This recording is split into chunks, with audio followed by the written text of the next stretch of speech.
नमस्कार, मैं हूं आपके साथ सैम परवीन और आप देख रहे हैं जनता की आवाज। दोस्तों, आईपीएल का फाइनल मैच सोशल मीडिया पर खूब चर्चा में है। जडेजा का मैच फिनिश हो या रहाणे रायडू का ताबड़तोड़ रोल, मगर चर्चा में सिर्फ प्लेयर्स नहीं बल्कि एक और चीज है, वो है एक बाल्टी। जी हाँ, आप थोड़ा चौंक गए होंगे कि ये क्या बात हुई, पर सच यही है कि एक बाल्टी सोशल मीडिया पर छाई हुई है। क्यों?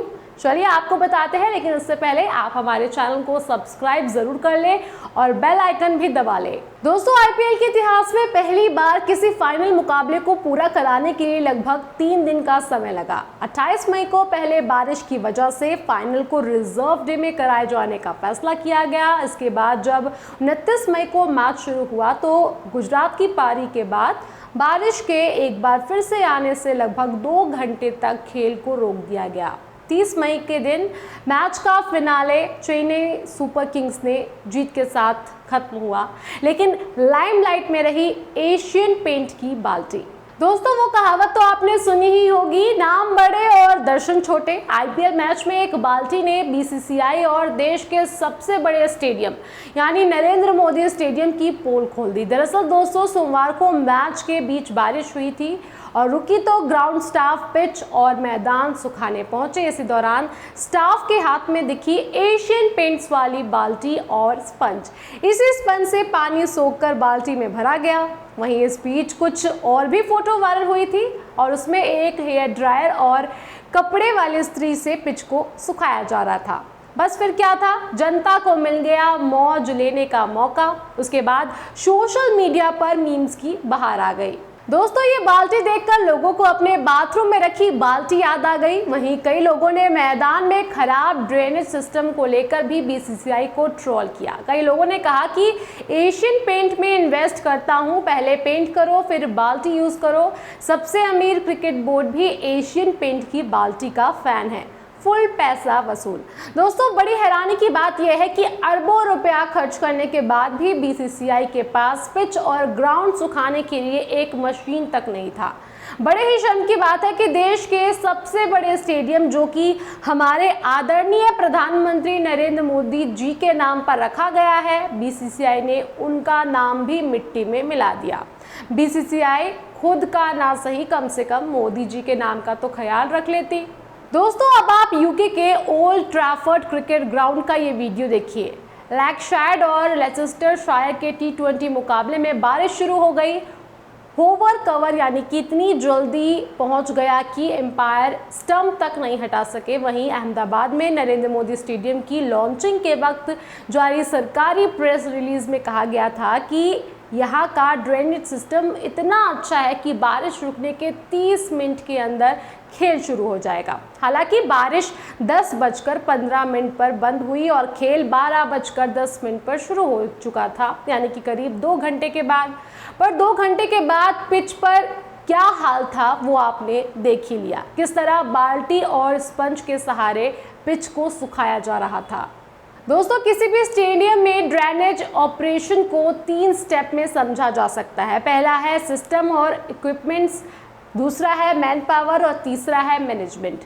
दोस्तों, अहमदाबाद के नरेंद्र मोदी स्टेडियम का ड्रेनेज सिस्टम वर्ल्ड क्लास है। ये दावा किया जाता है कि मैदान पर 8 सेंटीमीटर तक बारिश होने के बावजूद खेल को 30 मिनट के अंदर शुरू कराया जा सकता है। इस दौरान पिच और घास के नीचे रेत की एक लेयर बिछाई गई है, जो अन्य स्टेडियम की तुलना में पानी को काफ़ी तेजी से अंदर सोख लेती है। दोस्तों, सिस्टम तो जाहिर तौर पर शानदार है, हालांकि ग्राउंड पर रेन मैनेजमेंट से जुड़ा एक एडवांस इक्विपमेंट नहीं था। ये इक्विपमेंट भारत के किसी भी ग्राउंड के पास नहीं है, यानी कहीं पे भी नहीं है। इसे कहते हैं होवर कवर और ये एक मैकेनाइज्ड ट्रॉली होती है जिस पर पिच और ग्राउंड कवर किया जाता है। दोस्तों, होवर कवर की खासियत यह है कि एम्पायर से सिग्नल मिलने के कुछ सेकंड के अंदर ही इसे पिच के पास ले जाया जाता है और फिर काफ़ी तेज़ी से पिच और आसपास के इलाके को कवर किया जाता है। होवर कवर ना होने की स्थिति में ग्राउंड स्टाफ को खुद बाउंड्री लाइन के बाहर से कवर खींचकर पिच तक ले जाना पड़ता है और इस काम में वक्त लगता है और कई बार जब तक कवर पिच नहीं पहुंचता है तब तक डैमेज हो चुका होता है। अहमदाबाद में भी कुछ ऐसा ही हुआ। दोस्तों अब बात करते हैं मैन पावर की। बारिश होने की स्थिति में पिच और ग्राउंड पर कवर बिछाना और अपने आप में एक स्किल है।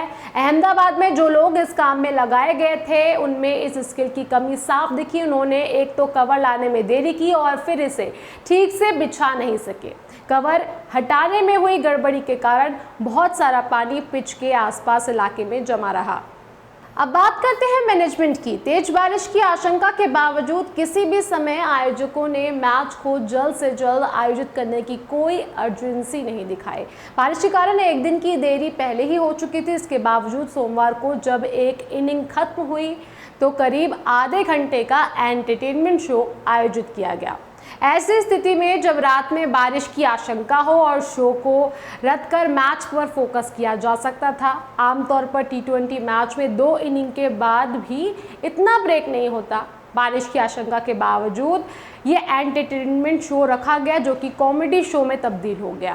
वहीं दोस्तों अक्टूबर से नवंबर 2023 में भारत के 15 वेन्यू में वनडे वर्ल्ड कप मैच आयोजित हो रहा है। IPL चेयरमैन अरुण धूमल ने कहा है कि वर्ल्ड कप को देखते हुए हमने Grant Thornton consulting agency appoint की है और ये सभी वेन्यूज़ का निरीक्षण कर रही है। जिस मैदान में जो ज़रूरत होगी उस पर ये एजेंसी अपनी रिपोर्ट सौंपेगी और इस रिपोर्ट के हिसाब से ज़रूरत को पूरा किया जाएगा। वैसे दोस्तों दुनिया के सबसे बड़े क्रिकेट स्टेडियम को सही से कवर किया जाता तो शायद फाइनल मैच में इतना समय बर्बाद नहीं होता। BCCI पिच को ढकने के मामले में England and Wales Cricket Board को कुछ सीख देनी चाहिए या लेनी चाहिए। वो किस तरह से मैच का अरेंजमेंट और मैनेजमेंट करते हैं। दोस्तों हमारा सवाल ये है कि BCCI दुनिया की सबसे अमीर क्रिकेट बोर्ड है। IPL दुनिया की दूसरी सबसे बड़ी लीग है। वहीं जहां फाइनल हो रहा था वो भी दुनिया का सबसे बड़ा क्रिकेट स्टेडियम है। इसके बावजूद बारिश के बाद यहां इतनी फजीहत क्यों हुई? अरबों रुपए खर्च करने के बाद भी BCCI, IPL और नरेंद्र मोदी क्रिकेट स्टेडियम की ऐसी किरकिरी क्यों हुई? दोस्तों आप हमें कमेंट बॉक्स में कमेंट कर ज़रूर बताएं और बाकी खबरों के लिए देखते रहिए जनता की आवाज़ और हमारे चैनल को सब्सक्राइब ज़रूर करें और बेल आइकन भी ज़रूर दबा लें। जनता की आवाज़ YouTube चैनल को सब्सक्राइब करें, साथ ही बेल आइकन ज़रूर दबाएं।